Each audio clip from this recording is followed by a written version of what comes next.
Как известно, славянская мифология не сохранилась, но есть способ восстановить ее общие черты. Для этого нам необходимо реконструировать индоевропейские мифы, которые были у наших более далеких предков. Но как это сделать для народа, который жил в еще более древние времена?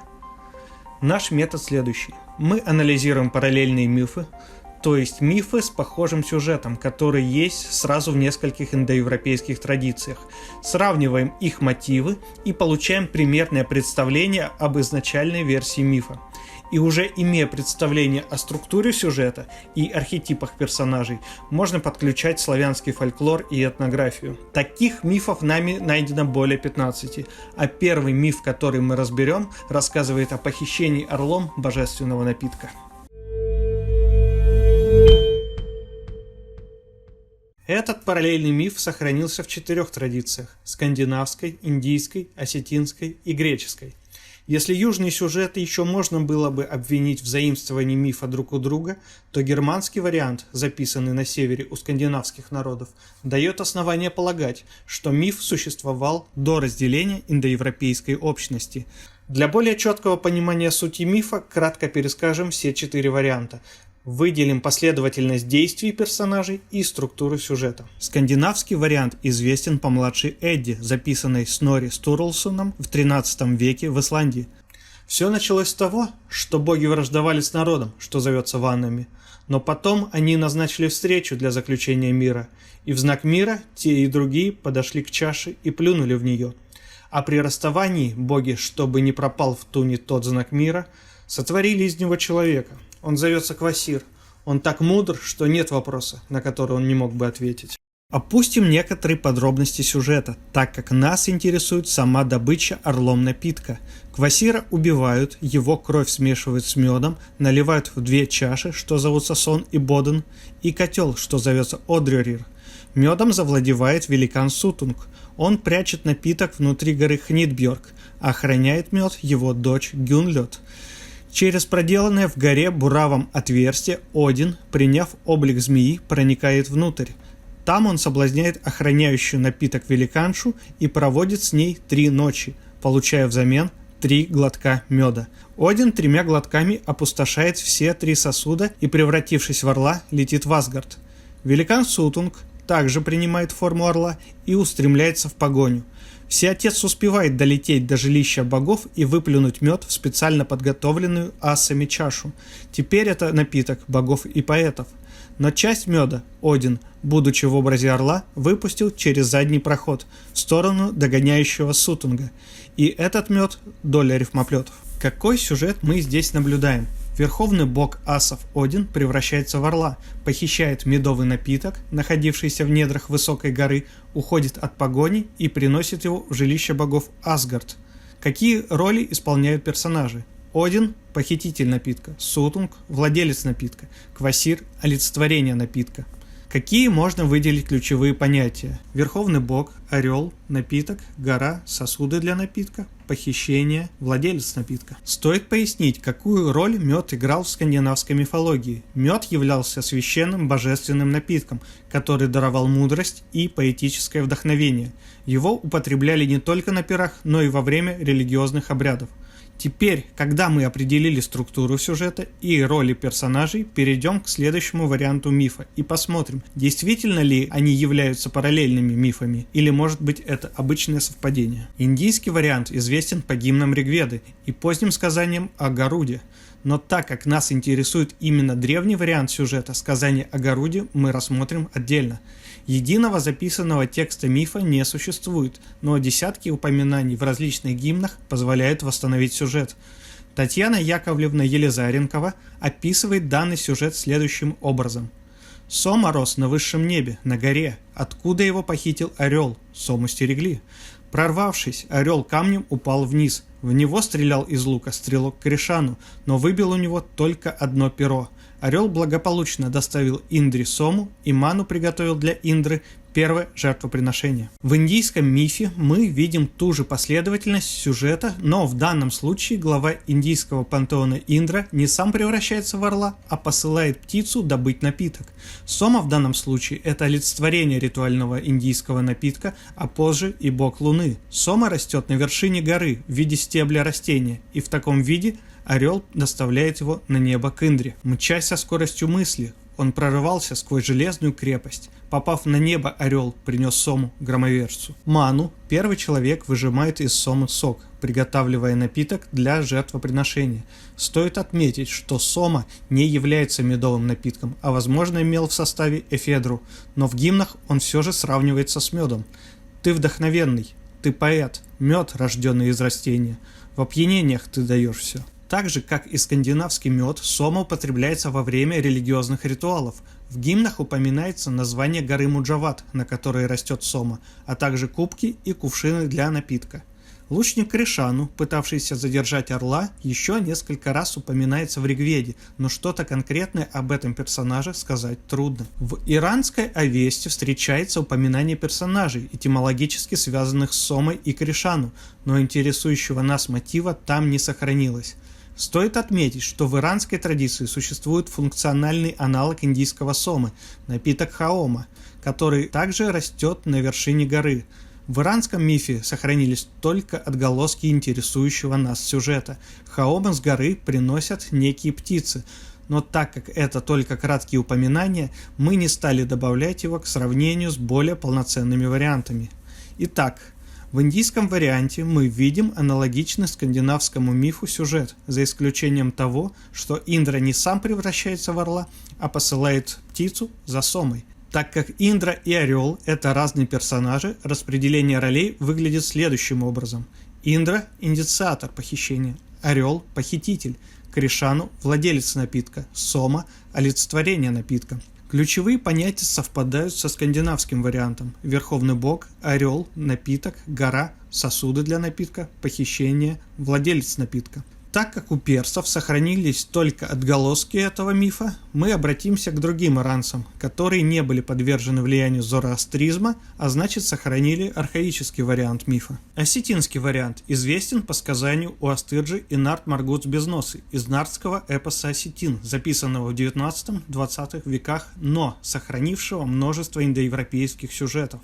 В данном сюжете в добыче напитка участвуют двое персонажей. Уастырджи – глава осетинского пантеона, Дзуар, то есть бог, мужчин, воинов, путников, крайне напоминающий скандинавского Одина, но об их тождестве мы поговорим в другой раз. И Нарт Маргуц – персонаж, который появляется только в этом сказании. Так как нас интересует сюжет с добычей орлом напитка, опустим начало сказания. Наши персонажи отправляются в поход. Затем герои поочередно забираются на высокую вершину, с которой виден некий предмет, блеск которого подобен солнцу. Это не солнце, гость мой, это медный котел, но такой котел, что напитка, однажды сваренного в нем, хватает на 7 лет.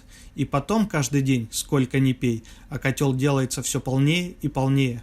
Чудесное свойство имеет этот напиток. Если смочить им лоб новорожденному, то ребенок целый год не нуждается в груди. Сокровищем наших предков был этот большой котел, но силой отняли у нас его Дон-Беттыры. На рассвете Уастырджи превратился в черную лисицу, и все селение Дон-Беттыров погналось за ним. Превратил Маргудза в орла Уастырджи. Такого орла, что не меньше бурки было каждое крыло его, толщиной с березы была каждая его нога, и как наковальня нартской кузницы его голова. Когда все селение гналось за лисицей, старый Маргудз, описывая в воздухе круги, плавно спустился в селение, схватил когтями котел за 2 его уха и унес котел прочь. Маргудз и Уастырджи вновь превращаются в людей и уходят от погони. При расставании Маргудз дарит Уастырджи медный котел. Стоит отметить, что у напитка из медного котла в этом сказании нет названия, но есть все основания полагать, что это ронг. Ронг – это алкогольный медовый напиток,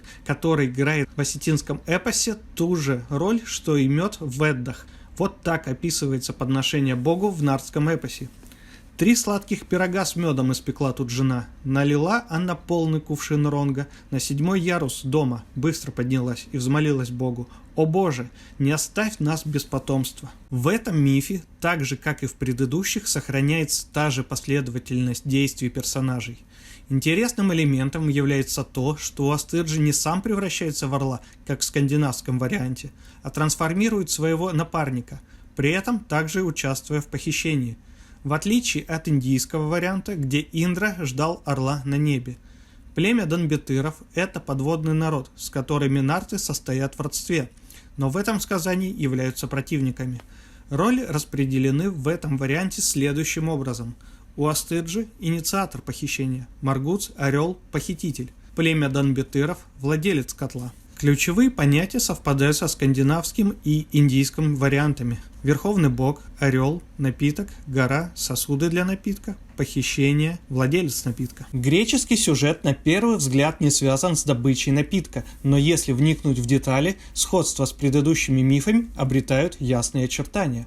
Миф о похищении Зевсом орлом Ганимеда является одним из самых популярных и одним из самых древних в античной традиции. Упоминания о нем встречаются десятки раз у различных греческих и римских авторов. Трой унаследовал царскую власть и назвал всю страну по своему имени Троей. Он женился на Калирое, дочери Скамандра, и у него родились дочь Клеопатра и сыновья Ил, Ассарак и Ганимед. Последнего за его красоту похитил Зевс с помощью орла и сделал на небе виночерпием богов. Античные версии дают разночтения. В одних Зевс посылает орла за Ганимедом, в других сам превращается в орла. Ганимед перед самым похищением находится у подножия горы Иды. На небе Ганимед становится виночерпием богов, принося и разливая божественный нектар. Именно это и связывает Ганимеда с божественным напитком, и именно поэтому можно проводить параллель между греческим мифом и сюжетами, описанными выше. Значение имени Ганимед, затевающий веселье, что также можно трактовать как связь с алкогольным напитком, и косвенно можно назвать Ганимеда олицетворением божественного напитка, так же как Квасира и Сому. Нектар в греческой традиции тоже сравнивается с медом. «Геба, чашу возьми, виночерпия Тросова сына, приводи за собою с кубками для блаженных, дабы из волн медоточивых черпать сладкую влагу. О, Ганимед, для Зевса наполни скорее кратеры. Други, сюда, вкусите от влаги медоточивой. Мнятся мне горние выси, ведь там струится напиток, сам собою, Зевеса питье или нектар небесный». В качестве выкупа за Ганимеда Зевс вручает его отцу Лаомедонту по разным данным коней или виноградную лозу. Роли персонажей распределены следующим образом. Зевс – инициатор похищения, похититель. Ганимед – олицетворение напитка. Лаомедонт – владелец напитка. Орел – похититель напитка в одной из версий. Ключевые фразы совпадают с вышеописанными сюжетами. Итак, проанализировав 4 версии мифа, полученную информацию можно представить в виде таблицы. Во всех вариантах инициатором добычи напитка является Верховный Бог. В 3 из 4 случаев мы имеем олицетворение напитка как персонажа. В 3 вариантах владелец напитка устраивает погоню и пытается вернуть похищенное. В греческом варианте условным владельцем Ганимеда является его отец Лаомедонт. Но здесь нет погони или боя. Зевс дает ему выкуп за сына. В 2 вариантах один из персонажей превращается в орла. В индийской версии орел – это птица Индры, в греческой традиции встречаются обе версии. Во всех вариантах упоминается высокая гора, скала или вершина. Во всех вариантах упоминаются сосуды для напитка. В 3 вариантах напитки сравниваются или отождествляются с медом. В осетинском варианте нет названия напитка, но исходя из всего комплекса осетинских сказаний, с большой долей вероятности это ронг – слабоалкогольный напиток на основе меда. Во всех вариантах добыча напитка – это похищение. Во всех вариантах напиток достается богам. Один приносит мед в Асгард, орел приносит Сому на небо к Индре, Маргуц передает котел Уастырджи, Зевс приносит Ганимеда на Олимп. Вряд ли возможно полностью восстановить изначальную структуру мифа, лежащую в основе проанализированных нами версий, но некое ядро все же просматривается. Верховный бог решает добыть чудодейственный медовый напиток. Напиток находится на высокой горе. Верховный бог посылает или превращается в орла и уносит медовый напиток. Владелец напитка устраивает погоню или битву, пытаясь вернуть похищенное. Орел успешно приносит напиток в жилище богов. Не вызывает сомнений, что проанализированные нами 4 версии мифа содержат в себе элементы индоевропейского сюжета, уходящего корнями в глубокую древность. Отдаленность этих народов друг от друга не только исключает заимствование сюжета, но и говорит о большой вероятности существования мифа до разделения индоевропейцев. В следующий раз мы разберем еще один крайне важный параллельный миф, варианты которого тоже сохранились в нескольких традициях, повествующий о похищении коров и обретении лиры. А если вы знаете похожие сюжеты, которые есть сразу в нескольких традициях, не забудьте написать об этом в комментариях. До следующего мифа.